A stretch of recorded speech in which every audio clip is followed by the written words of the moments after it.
안녕하십니까. 오늘 취재 편의점 일일 알바생을 맡은 경향신문의 구교영 기자입니다. 오늘은 이재명 대통령 중국 순방에 동행한 장윤선 기자를 대신해서 제가 일일 마이크를 잡게 됐습니다. 첫 번째 손님으로는 민주당 전현희 의원님 모시고 정치 현안과 서울시장 선거 도전기 이모저모를 들어보는 시간 갖도록 하겠습니다. 의원님 안녕하십니까? 안녕하세요. 반갑습니다. 네. 기자님과 이렇게 처음인 것 같습니다. 그러니까요. 네. 네. 요즘 신년이 되다 보니까 뭐 인사도 좀 많이 다니셔야 되고 굉장히 바쁘신 하루를 보내고 계신 거죠? 네, 뭐 여러 군데 다니면서 인사도 하고 행사도 하고 또 새해 다짐도 하고 뭐 그래서 정신없이 보냈습니다. 네. 네. 아무래도 또 이제 서울시장 선거에 출사표를 던지다 보니까 불러주시는 곳도 더 많을 것 같습니다. 그렇지 않은가요? 네, 지금 아직까지는 이제 서울시장 출마를 위해서 최고위원 사퇴하고 공부하고 준비하는 단계고요. 출사표를 던지지는 않았는데 네. 그 준비를 하느라고 또 여러 가지 열공을 하고 있어서 또 역시 정신없이 바쁜 시간입니다. 어제 이재명 대통령이 시진핑 주석과 이제 그 정상회담을 했는데 정상회담 현장을 목도하셨을 텐데 좀 어떻게 평가를 하십니까? 그동안 윤석열 정권에서 사실상 한중 관계가 단절이 됐잖아요. 그리고 또 중국이 한국에 대해서 여러 가지 외교적인 제재 뭐 이런 것도 많이 있었고요. 근데 이재명 정부 들어서 지난 에이펙 정상회담 때 처음으로 시진핑 이제 주석과 그때 회담을 했었고 여러 가지 이제 관계 복원의 시그널을 그때 이제 마련했습니다. 그리고 이번에 한중 이제 정상회담을 계기로 한국과 중국의 관계가 이제는 정상으로 복원이 되는 그런 네. 신호탄이 올려졌다 이렇게 생각하고요. 앞으로 뭐 한한령 사실 이제 그동안 공식적으로 없었다고 하더라도 중국이 한국에 대한 이런 눈에 보이지 않는 제재들이 많았잖아요.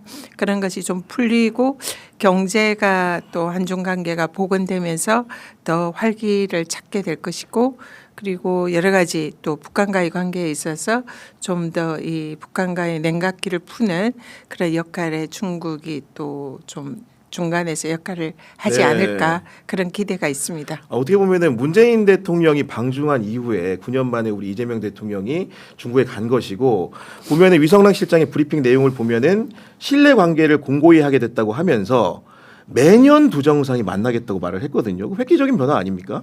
네, 사실 중국이 우리나라에 차지하는 뭐 여러 가지 영향력이 굉장히 크잖아요. 외교 관계도 그렇지만 경제 문제는 특히 중국이 매우 중요한 그런 이제 교역 상대국인데요. 그 부분이 이제 중국과의 관계가 이렇게 복원이 되면서 앞으로 한국의 경제가 더 좋아질 거다 이런 이제 기대가 있고요. 그리고 이걸 이제 뒷받침하는 차원에서 중국과 매년 그 정상회담을 하겠다. 이재명 이제 대통령께서 그런 제안을 하셨잖아요. 그래서 이게 현실화된다면 앞으로 대한민국이 좀 더 중국과의 관계가 복원이 되면서 경제도 더 살아나지 않을까 이런 네. 기대가 됩니다. 그 경제관계 말씀하셨는데 저는 개인적으로 이제 언론사들이 공개한 사진을 보면서 현대차에 있는 정의선 회장하고 중국의 최대 배터리 업체 CATL 회장이 이렇게 서로 맞손을 잡고 얘기하는 모습들 같은 것들이 사실은 대중경제관계라는 게 경색된 국면이 오래됐는데 이번 일을 기화로 해서 획기적인 단계로 진입할 수 있겠다 이런 생각도 좀 들었거든요. 네, 맞습니다. 지금 현대가 전기차에 이제 좀 더 집중을 하려는 이런 이제 입장인데 사실 제일 중요한 게 전기 배터리잖아요. 네. 근데 중국이 세계적인 배터리 생산국이고 품질도 매우 우수한 걸로 알고 있습니다. 그래서 좀 안정적인 배터리 공급책을 확보할 수 있다는 이런 기대감. 그리고 현대차가 지금 그동안 뭐 휘발유라든지 뭐 수소차 이런 이제 동력원에서 새로운 이제 전기차 산업으로 도약하는 데 있어서 중국이 매우 중요한 역할을 할 수 있겠다. 그래서 뭐 대한민국의 대표 산업인 자동차 산업도 좀 더 이제 도약할 수 있는 기회가 될 수 있겠다. 뭐 이런 기대가 생기더라고요. 그리고 이제 한중 간에 MOU도 여러 건을 맺었는데 네. 저는 개인적으로 가장 눈여겨봤던 게 사실은 중국과 거래 관계에서 우리가 가장 의심했던 부분이 지적 재산권 관련 부분인데 그런 부분에 대해서도 MOU를 체결한 것을 보고 그 한중 관계라는 게 뭔가 좀 이렇게 심화된 단계로도 갈 수도 있겠다 이런 생각도 단편적으로 들었거든요. 네, 그동안 중국이 이제 사실 우리나라에 있어서는 뭐 짝퉁의 뭐 이제 그런 이제 주요 국이다. 네. 그런 이제 약간의 오명 아닌 오명을 중국이 받고 있었잖아요. 그리고 실제로 그런 제가 최근에 이제 동대문 시장에 이렇게 많이 가면 소위 라벨가리라고 아 라벨가리. 네, 우리나라 원산지를 속이고 중국산 제품들이 많이 들어오는 이런 이제 문제점이 심각하게 있었습니다. 뭐 우리 산업 전반에 그런 중국산의 소위 짝퉁 문제 이런 것이 많았는데요. 이런 부분에 대해서 이제 한국과 중국 사이에 지재권에 관해서 서로 협조하는 이런 뭐 여러 가지 이제 법령이나 이런 게 생긴다면 우리나라 산업을 보호하면서도 또 중국에 대한 또 신뢰관계도 생길 수 있고 경쟁에 있어서 이 매우 긍정적인 네. 효과가 있을 거다 생각합니다. 아 그리고 사실은 지난번 에이펙 정상회담 때만 하더라도 그 시진핑 주석의 부인인 영부인인 그 펑리위안 여사 같이 오지 않았잖아요. 그런데 네. 이번에 이제 방중 행사에서는 김혜경 여사와 펑리위안 여사 또 만나가지고 아름다운 모습을 또 연출하기도 했거든요. 네, 그것도 네. 매우 좀 주목되는 부분인데요. 펑리안 여사가 실제적으로 시진핑 주석과 굉장히 신뢰관계가 높고 중국에서 굉장히 존경을 많이 받는 그런 분이시잖아요. 우리 김혜경 여사도 마찬가지고요.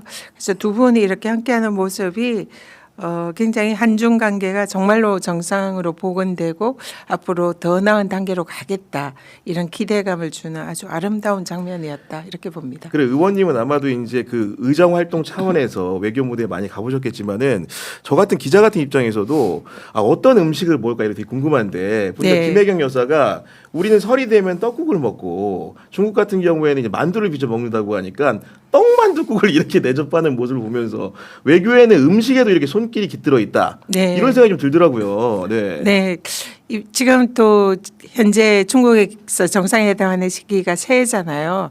새해에 양국에 이제 상징하는 새해 음식을 그걸 이렇게 또 콜라보하는 그러니까요. 그리고 우리가 네. 정말 좋아하는 떡만두국을 이렇게 정상들이 나누는 모습을 보면서 야 지금 정말 한중의 정상들이 서로를 믿고 신뢰하고 새로운 한중 관계를 이제 도모하는 그런 매우 상징적인 모습이었다.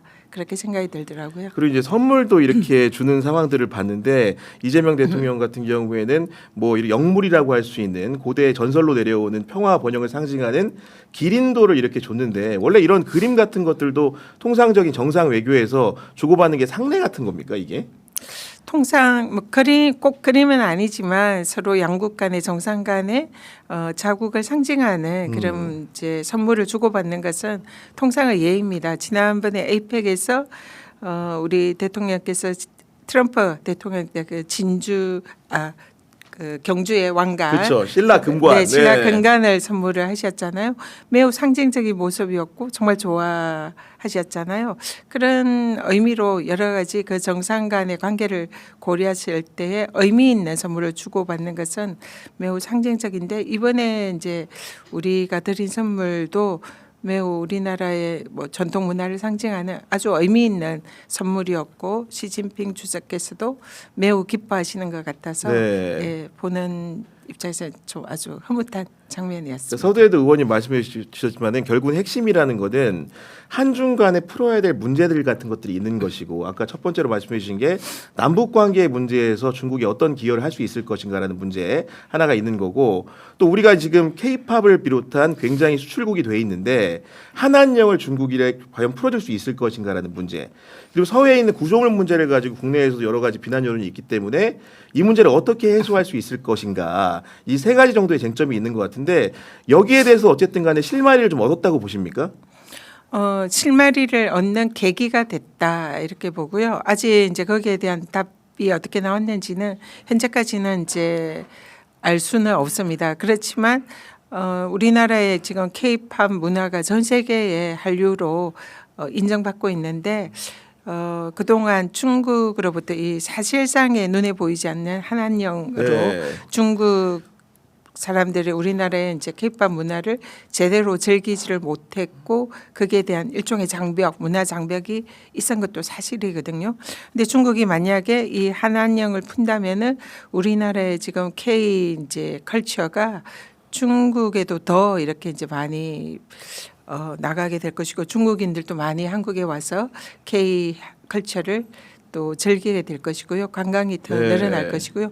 눈에 보이지 않는 효과가 엄청날 거다 생각합니다. 그래서 이 부분에 있어서 양국의 정상들이 이렇게 서로 따뜻하게 서로의 그 뭐랄까 정을 나누는 이런 이제 모습을 보였는데 좀 그런 한한령도 해제가 되지 않을까 이런 기대감이 높아지는 건 사실이고요. 또 뭐 서해 구조물 이런 것도 사실 좀 해결해야 할 중요한 문제다 이렇게 생각하는데 이 부분도 서로 이제 논의할 수 있는 그런 기초 단계가 만들어졌다 그런 생각이 듭니다. 무엇보다도 이번에 그 양국의 정상회담을 계기로 북한에서 미사일을 쏘았지 않습니까? 그래서 북한 쪽에서 일종의 양쪽에 뭔가 경고하는 이런 이제 의미가 있다 이렇게 보이는데요. 그렇지만 중국이 북한과의 관계가 돈독한 만큼 이번에 한중회담을 계기로 중국이 북한의 이런 이제 핵 미사일이라든지 핵 문제에 관해서 좀 더 양쪽 국가에 대한 일종의 네. 중재자 역할을 할 수 있는 그런 상징도 있지 않나 이렇게 아니 생각합니다. 불현듯